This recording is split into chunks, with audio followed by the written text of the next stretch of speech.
perdants dans cette décision-là. Moi, j'estime que c'est une décision impopulaire et une décision irréfléchie de la part de ceux-là qui dirigent aujourd'hui ce pays. Nous constatons une certaine médiocrité dans la manière de gérer ce pays. Qui seront perdants, comme je me suis posé la question? C'est la République démocratique du Congo qui sera perdante, puisqu'il y aura les paisibles citoyens qui seront butés à d'énormes difficultés pour arracher les visas. C'était une facilité. Est-ce que tous les pays européens cités ont des bureaux, ont des représentations au niveau de la RDC? C'est une question que nous pouvons nous poser. Et lorsqu'ils procéderont à cette fermeture, et les employés congolais, qu'est-ce qu'ils vont devenir? Des chômeurs, dans un pays où 95%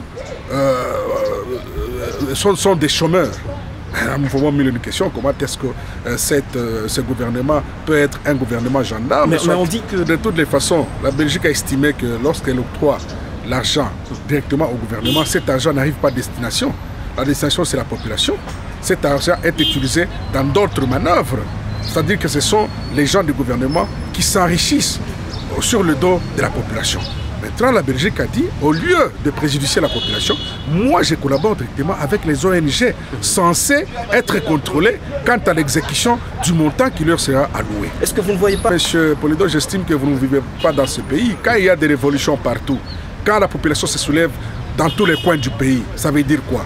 Ce régime n'est plus crédible, ce régime n'est plus légitime, ce régime n'est plus légal. Et nous espérons que d'ici la fin de l'année, comme prévu par leur fameux calendrier, il y aura une élection pour faire partie du régime suicidaire qui est en train de tuer notre pauvre population. Mais Kabounda réagit déjà. La Belgique, en tant que notre ancienne colonie, elle ne peut pas fermer les yeux au moment où on est en train de tuer la population qu'elle avait colonisée. C'est tout à fait normal que la Belgique puisse revenir à la rescousse de son ancienne colonie. Vous êtes sans oublier que la Belgique est notre métropole.